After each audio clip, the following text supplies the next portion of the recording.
पापांकुशा एकादशी का व्रत करने वाले के लिए पूजा के दौरान व्रत कथा का पाठ करना अनिवार्य होता है। मान्यता है कि इस पापांकुशा एकादशी का व्रत करने वाले यदि इस कथा का पाठ करें तो उन्हें मरने के बाद यम की यातनाएं नहीं झेलनी पड़ती है। तो आइए जानते हैं पापांकुशा एकादशी की व्रत कथा। युधिष्ठिर ने पूछा, मधुसूदन, आप कृपा करके ये बताइए, आश्विन मास के शुक्ल पक्ष में किस नाम की एकादशी होती है? भगवान श्री कृष्ण बोले, राजन, आश्विन मास के शुक्ल पक्ष में जो एकादशी होती है वह पापांकुशा के नाम से विख्यात है। वह सब पापों को हरने वाली तथा उत्तम है। उस दिन संपूर्ण मनोरथ की प्राप्ति के लिए मनुष्यों को स्वर्ग और मोक्ष प्रदान करने वाले पद्मनाभ संज्ञक मुझ वासुदेव का पूजन करना चाहिए। जितेंद्रिय मुनि चिरकाल तक कठोर तपस्या करके जिस फल को प्राप्त करता है वह उस दिन भगवान गरुड़ध्वज को प्रणाम करने से ही मिल जाता है। पृथ्वी पर जितने तीर्थ और पवित्र देवालय है उन सब के सेवन का फल भगवान विष्णु के नाम कीर्तन मात्र से मनुष्य प्राप्त कर लेता है। जो शौंख धनुष धारण करने वाले सर्वव्यापक भगवान जनार्दन की शरण में जाते हैं उन्हें कभी यमलोक की यातना नहीं भोगनी पड़ती। यदि अन्य कार्य के प्रसंग से भी मनुष्य एकमात्र एकादशी को उपवास कर ले तो उसे कभी यम यातना नहीं होती।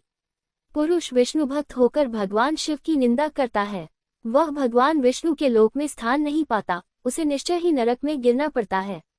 इसी प्रकार यदि कोई शैव या पाशुपत होकर भगवान विष्णु को निंदा करता है तो वह घोर रौरव नरक में डालकर तब तक पकाया जाता है जब तक कि 14 इंद्रों की आयु पूरी नहीं हो जाती।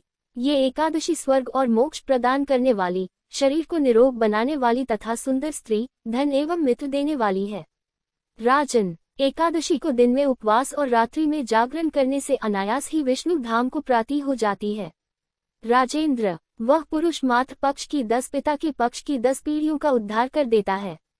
एकादशी व्रत करने वाले मनुष्य दिव्य रूपधारी, चतुर्भुज, गरुड़ की ध्वजा से युक्त हार से मुशोभित और पीतांबरधारी होकर भगवान विष्णु के धाम को जाते हैं।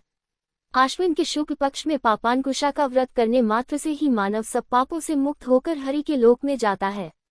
जो पुरुष सुवर्ण, तिल, भूमि, गौ, अन्न, जल, जूते और छाते का दान करता है ये कभी यमराज को नहीं देखता।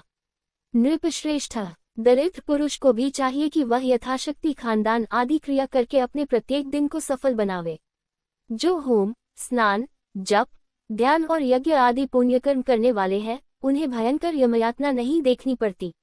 लोक में जो मानव दीर्घायु, धनाढ्य, कुलीन और दीर्घायु देखे जाते हैं वे पहले के पुण्यात्मा हैं। पुण्यकर्ता पुरुष ऐसे ही देश जाते हैं। इस विषय में अधिक कहने से क्या लाभ, मनुष्य पाप से दुर्गति में पड़ते हैं और धर्म से स्वर्ग में जाते हैं।